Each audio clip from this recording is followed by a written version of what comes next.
fulminante, il piccolo Leonardo Cucurullo muore a 2 anni, la tragedia a Castelfranco. Domani l'addio sarà sepolto con il suo costume di carnevale.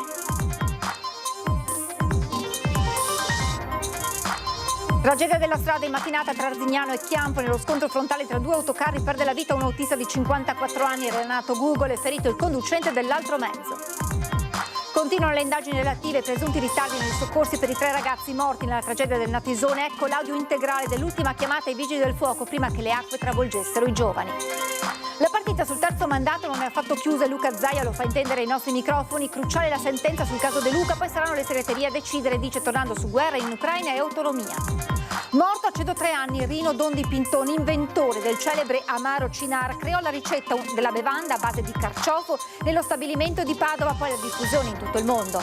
Un pezzo d'Italia e di Veneto è arrivato da alcune ore sulla Luna. Si tratta di un apparecchio che mette in comunicazione i sistemi satellitari ed è già in funzione il dispositivo realizzato a Cassola.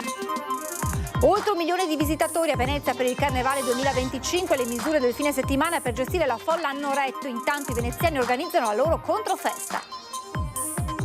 Riaperto al pubblico il campanile di San Marco a Venezia, completati in tempo utile per i visitatori che affollano la città. Carnevali, lavori di ristrutturazione dell'ascensore e alle statue. Buonasera e ben ritrovati con l'edizione regionale dei nostri telegiornali e allora apriamo subito con il sondaggio di questa sera prima di farvi conoscere le notizie principali. Sondaggio relativo allo scontro e alle conseguenze chiaramente ancora tutte da definire tra Trump e Zelensky alla Casa Bianca. La Presidente della Commissione europea von der Leyen lancia un piano di riarmo per l'Europa che presenterà domani. Obiettivo: difendere le aree comuni. Allora vi chiediamo, asse USA-Russia, l'Europa deve armarsi? Sì, 0422 1626 691 0422 1626 690. Se la vostra risposta è no, la chiamata è gratuita, l'esito questa sera nel corso di Ring. Qualche minuto di silenzio durante il Carnevale e la sepoltura vestito in maschera. Si svolgeranno domani a Castelfranco Veneto i funerali del piccolo Leonardo Cucurullo, stroncato dalla meningite ad appena 2 anni. Abbiamo deciso di dare questo segnale di vicinanza di tutta la città sospendendo le attività del Carnevale. Interrompere il Carnevale cittadino per la durata delle esequie. È così che la comunità di Castelfranco voleva dimostrare vicinanza e affetto per la morte del piccolo Leonardo Cucurullo, stroncato dalla meningite a soli 2 anni. Volontà che Papa Omar ha esortato a cambiare. Saranno solo pochi minuti di silenzio in città nel momento dell'entrata del feretro. La data scelta per il funerale, martedì grasso, è stata decisa proprio perché l'ultimo saluto sia un momento di gioia. L'ultima promessa di Papa Omar e mamma Anna, quella di portare Leonardo alla sfilata di Carnevale vestito in maschera, e sarà proprio con il costume che il piccolo sarà sepolto. Una volontà condivisa anche con la sorellina Beatrice, a cui a soli 8 mesi è stato raccontato tutto. Il cielo ha accolto un altro angelo, così si legge nell'epigrafe. Leonardo sorridente proprio come poche ore prima che sopraggiungesse la febbre, temperatura che non scende e il piccolo poi che perde conoscenza. Disperata la corsa all'ospedale, il trasferimento a Padova, la diagnosi, meningite da pneumococco, infezione grave e rara, ma l'assessore rassicura. Noi mandiamo un messaggio importante che è quello di non preoccuparsi, perché non si tratta di un virus, bensì si tratta di un batterio, un pneumococco che è presente nel nasino di questi bambini, può essere presente, e che nel caso di Leonardo ha avuto proprio questo esito infausto.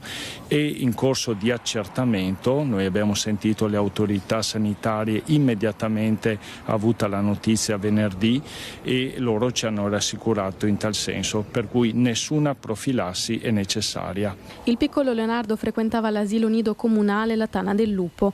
Era dei grandi e ora i suoi compagni chiedono dove sia il loro amico. Noi dobbiamo assolutamente prenderci cura prima di quelli che si occupano di bambini, quindi i genitori e gli educatori, con un supporto psicologico. I suoi compagni sicuramente sentiranno la mancanza, si chiedono dove è Leonardo in questo momento e sarà nostra cura dare un supporto anche loro. Il funerale sarà celebrato domani alle 15:30 nella chiesa parrocchiale di Santa Maria della Pieve a Castelfranco. Tragedia della strada ad Arzignano, 2 autocarri si sono scontrati, morto l'autista di uno dei 2 tir, l'altro è rimasto ferito. La vittima è Renato Gugole, 54 anni, di Chiampo. Tragedia della strada. Tutto accade improvvisamente sulla strada provinciale 83 all'altezza di Arzignano. 2 autocarri si scontrano frontalmente. Purtroppo uno dei 2 autisti perde la vita mentre l'altro resta ferito. Una mattinata drammatica. Chi assiste all'incidente chiama subito i soccorsi. I pompieri accorrono sul posto e mettono in sicurezza i tir. Estraggono dalle lamiere uno dei 2 conducenti rimasto incastrato nella cabina del suo autocarro. I medici del SUAM 118, intervenuti anche con l'elicottero da Verona, provano a rianimarlo, ma nonostante i tentativi non possono che constatare la morte dell'uomo. La vittima aveva 54 anni ed era di Chiampo. L'altro ferito invece non è grave e viene portato al pronto soccorso. Ora toccherà alla polizia locale di Arzignano ricostruire l'esatta dinamica dell'incidente. E nel pomeriggio intorno alle 16 tragico schianto tra un furgone e un camion in via Piave nella frazione di Torreselle in comune di Piombino Dese. A perdere la vita è stato un uomo di 47 anni, si tratta di Paolo Pellizzari, residente a Resana.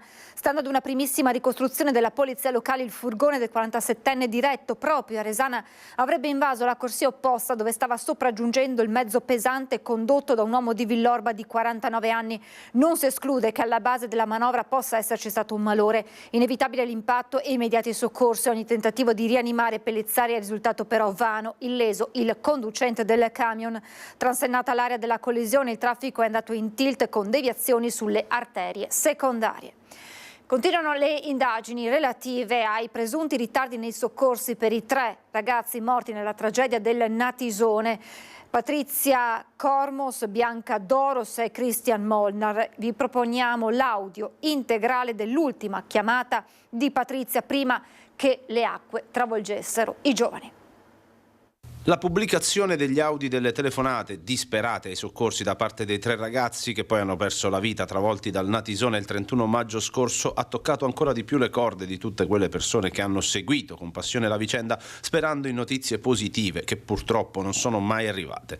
Vi proponiamo integralmente quella che è stata l'ultima chiamata di Patrizia Cormos, quella delle 13:48 di quel maledetto giorno, dove con insistenza chiedeva aiuto mentre il vigile del fuoco dall'altra parte del telefono cercava di rassicurare che gli aiuti stavano arrivando, compreso l'elicottero, prima di chiedere alcune foto della situazione che a quell'ora purtroppo era forse già quasi compromessa. Nel sottofondo le urla strazianti di Christian Molnar mentre teneva Patrizia e Bianca nello stretto abbraccio che invoca aiuto, vi prego, anche la versione tedesca Hilfen.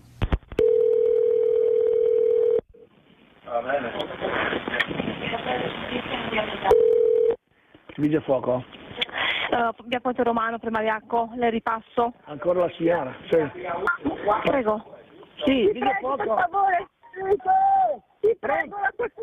Mi sente? Sì, la sento signora. Com'è la stazione signora? L'acqua sta crescendo, non abbiamo tanto tempo, la prego. Sì, signora, stiamo arrivando. Abbiamo la posizione sua, ma dobbiamo arrivare, ci vuole un attimino. Forse con l'elicottero, perché non so se potete venire a salvare. Sì, noi abbiamo attivato anche quello adesso, signora. Va bene? Prego, perché non ce la facciamo più. Mancano neanche 2 minuti, si raga tutte, non possiamo neanche prenderci da qualcosa. Signora, da quel telefonino lì, col WhatsApp che mi ha mandato, mi faccia qualche foto in giro e me la mandi, signora. Va bene? Adesso. Sì, me la mandi tutto in giro, dove inquadri il ponte, inquadri dall'altra parte, così abbiamo riferimenti ancora più precisi. Va bene? Sì. Sabato pomeriggio si sono vissute ore di apprensione per la scomparsa su una pista da sci di Roana di un bambino di 5 anni. Tutto si è risolto al meglio come vi avevamo raccontato in diretta nei nostri telegiornali.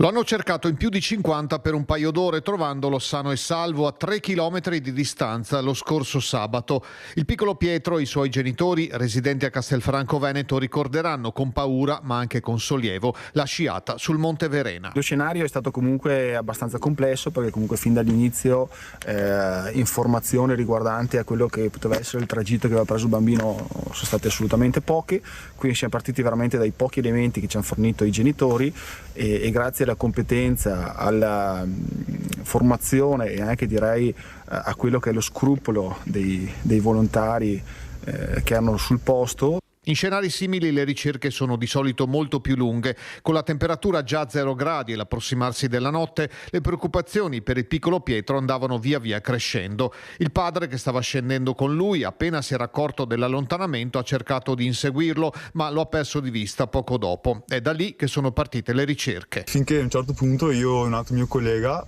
abbiamo visto delle tracce di sci che andavano giù per il bosco e vicino delle forme di piede piccole, come se il bambino avesse tolto i sci e poi fosse tornato indietro. E abbiamo deciso di seguirle finché non siamo arrivati su un baito, il baito Spelonca, che accosta una strada forestale, e da lì abbiamo visto che le tracce scendevano un po' per la strada e poi giù ancora per il bosco. E seguendo queste tracce, dopo un paio di minuti abbiamo sentito una voce che comunque chiedeva aiuto, e avvicinandoci abbiamo visto il bambino. Soccorso alpino, carabinieri, forestali, vigili del fuoco, SUEM si sono mossi immediatamente con tutti i mezzi possibili per le ricerche. I nostri colleghi con le motoslitte e un sanitario a bordo ci hanno raggiunti e hanno controllato il bambino, lo stato di salute del bambino, e da lì abbiamo imbaragliato e portato al rifugio Veronetta, dove c'erano tutti gli altri che lo aspettavano. Il fatto che la persona cercata fosse un bambino ha alzato il livello di emotività. Non è mai semplice gestire, però siamo assolutamente anche formati nel lasciare in quel caso lì le emozioni un attimino dietro le spalle e concentrarci su quello che è l'operato per raggiungere il prima possibile poi l'obiettivo. Sono continui i vandalismi sulle auto in sosta nella zona di San Bellino all'Arcella, Padova, l'ultimo raid nella notte tra sabato e domenica. Su 2 auto ci sono riusciti, ma i vandali avevano anche tentato di entrare in alcuni giardini. Non si fermano i raid sui veicoli parcheggiati in strada a San Bellino, nel quartiere dell'Arcella. L'ultimo, tra sabato e domenica, ha costato i finestrini a queste 2 auto. Al danno si aggiunge il costo e i residenti non ne possono più, anche perché non è la prima volta. Nello scorso anno che segnaliamo atti vandalici sulle auto, in via Buonarroti, in via Lippi, alla Santissima Trinità, quindi è da parecchio tempo che questi atti vengono perpetrati ai danni delle auto. In particolar modo sono iniziati con un punteruolo, quindi bucando le gomme, gli pneumatici delle auto, successivamente sono stati squarciati, poi le auto sono state rigate e adesso i finestrini rotti. Numerose le auto finite nel mirino di questa banda di vandali che agisce ormai da mesi nell'area, prendendo man mano di mira le vie di questo quartiere residenziale dove molti lasciano abitualmente il loro veicolo in strada. Per questo l'invito al comune è pressante. Ci sono le telecamere, soprattutto tra via da Murano e via Guicciardini, che è stato l'inizio, diciamo, di questi atti. Ci sono già le telecamere che possono essere puntate in maniera diversa, in modo tale da tutelare i cittadini che non possono tornare a casa o alzarsi la mattina e trovare le auto danneggiate. Sono tanti soldi che vengono spesi per nulla. Quindi chiedo assolutamente al sindaco Sergio Giordani e all'assessore Bonavina di intervenire in maniera rapida, veloce e soprattutto fattiva. La politica, la partita sul terzo mandato non è affatto chiusa e Luca Zaia lo fa intendere in diretta sulle nostre emittenti. Non è che si possa trascurare il fatto che c'è una legge della Regione Campania oggetto di analisi da parte della Corte Costituzionale. Capiremo, immagino entro aprile, cosa dirà la Corte Costituzionale, perché se ci dovesse riservare sorprese si riaprono nuovamente tutti i ragionamenti. C'è una data che va segnata ed è quella del 9 aprile, quando davanti alla Consulta si terrà l'udienza sulla legge regionale campana impugnata dal governo, che consente a Vincenzo De Luca di riproporsi oltre il limite dei 2 mandati fissati dalla norma nazionale. Questione dirimente anche per il Veneto. Lo stesso Zaia fa intendere come l'esito non sia affatto scontato, così del resto riportano anche ambienti romani. Quindi soltanto dopo questa sentenza si muoveranno tutte le pedine? Ma questo è un lavoro delle segreterie, cioè cercheremo di capire cosa accadrà. Segreterie che sono ovviamente in fermento. Lo stesso Luca De Carlo, numero 1 dei meloniani in Veneto, sabato a Mogliano aveva parlato di un nome per la presidenza del Veneto tra aprile e maggio, imprimendo un'accelerazione nel centrodestra,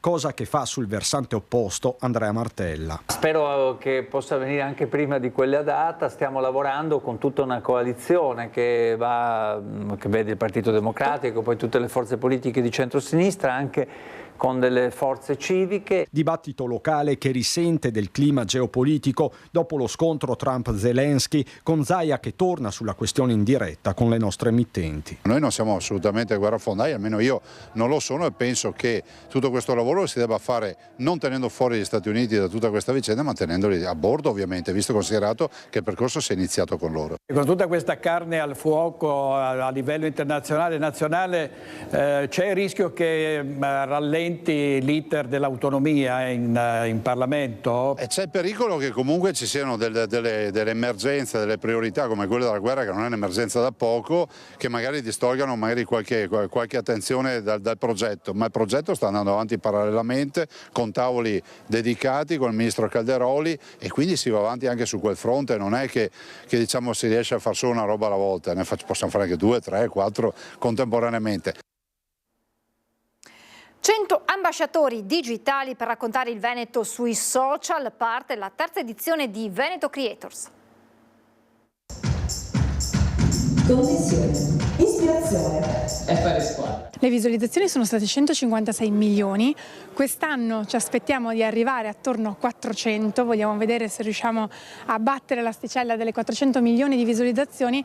Per darvi un'idea, significa una campagna da multinazionale. È una campagna dai grandi numeri, quella dei Veneto Creators, iniziativa voluta dal presidente Luca Zaia, è arrivata alla sua terza edizione. Stavolta gli ambasciatori social saranno 100, toccherà a loro raccontare le meraviglie del Veneto, così come gli angoli più nascosti. Carlotta Berti, famosa per le sue frasi tipiche in dialetto veneziano, è ovviamente nella scuderia. Parlo in dialetto, ma parlo anche del dialetto, è un modo sia comunicandi, un modus comunicandi, ma anche poi un topic di quello che, insomma, del contenuto che poi vado a svolgere, video, reel. Per cui sicuramente una nuova visione anche di cose che magari possono essersi perse in questi ultimi decenni. Ma per una regione dai 1000 spunti, la mobilitazione generale, paesaggi, consigli di viaggio, arte, cultura, inclusione, sempre tra passato, presente e ovviamente futuro. Io proprio, avendo anche 50 anni, non sono proprio giovane, però nel mio piccolo cerco di raccontare anche i tempi passati veneti, quindi vita in fattoria, oggi, ieri, e le tradizioni, le sagre. Se non siete mai stati in Veneto, venite in Veneto perché ha delle bellezze da visitare e si mangia bene. È morto poche settimane dopo aver compiuto 103 anni Rino Dondi Pinton, l'inventore del celebre Amaro Cinaro, una bevanda a base di carciofo di cui Pinton creò la ricetta nello stabilimento di Via Pertile, destinata alla diffusione in tutto il mondo. Via Pertile a Padova. Rino Dondi Pinton era stato insignito dei titoli di Padovano eccellente dal sindaco Giordani nel 2021 e di Cavaliere di Gran Croce dal presidente Mattarella l'anno successivo. Un pezzo d'Italia e di Veneto è arrivato da alcune ore sulla Luna. Si tratta di un apparecchio che mette in comunicazione i sistemi satellitari ed è già in funzione.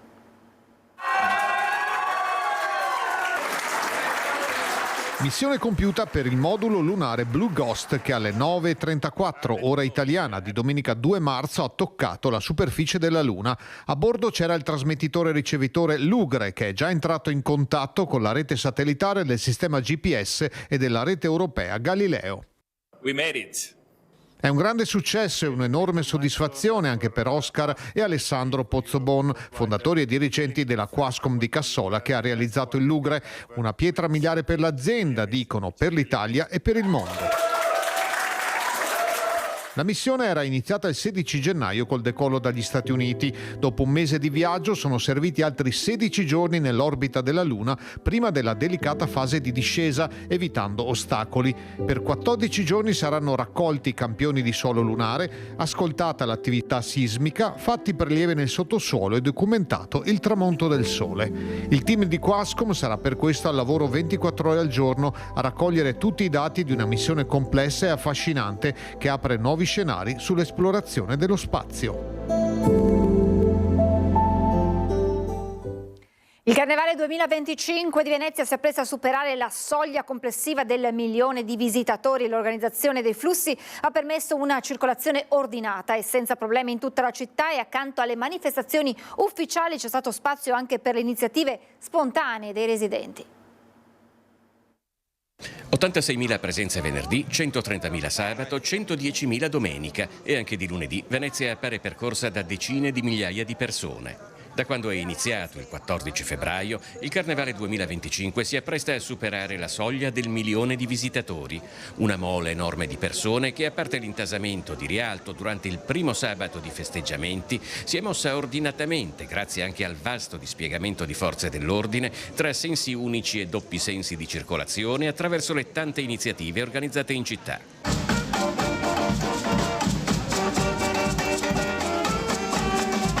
C'è però anche un altro carnevale, meno ufficiale e più spontaneo, è quello dei residenti.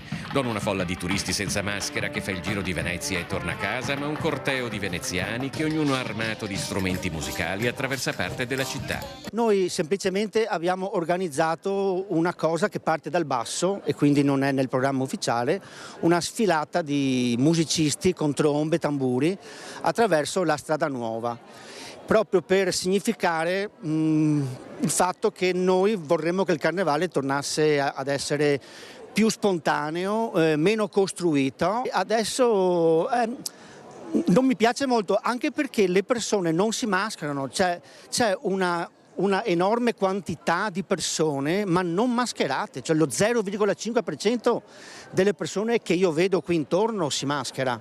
Quindi proporrei anche che fosse fatto un regolamento proprio comunale che obbligasse i visitatori del Carnevale di Venezia a mascherarsi. Quello organizzato da Venezia.com con la Banda del Rio e ripreso da Gloria Lazzaretti è per certi versi un ritorno allo spirito che tra gli anni 70 e 80, sulla scia di iniziative dei residenti, portò al grande ritorno dei festeggiamenti del Carnevale a Venezia. Una spontaneità oggi inevitabilmente affogata tra le grandi masse turistiche e lo spopolamento della città. È un involucro vuoto perché noi non ci siamo, non ci sono gli abitanti, e c'è tutta sta massa di persone che la attraversa in maniera più o meno superficiale, anche perché ultimamente ho visto che il turista colto e preparato evita come la peste Venezia.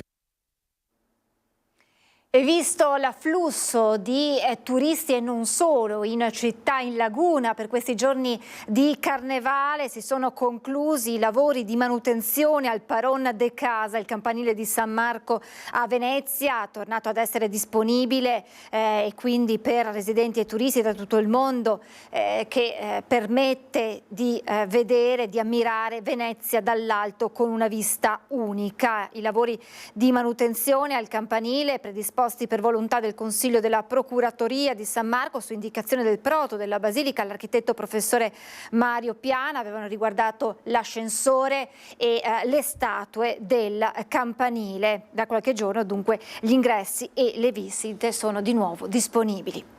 È davvero tutto, adesso vi lascio alla sigla e alle previsioni del tempo. Grazie per essere stati con noi e buona serata.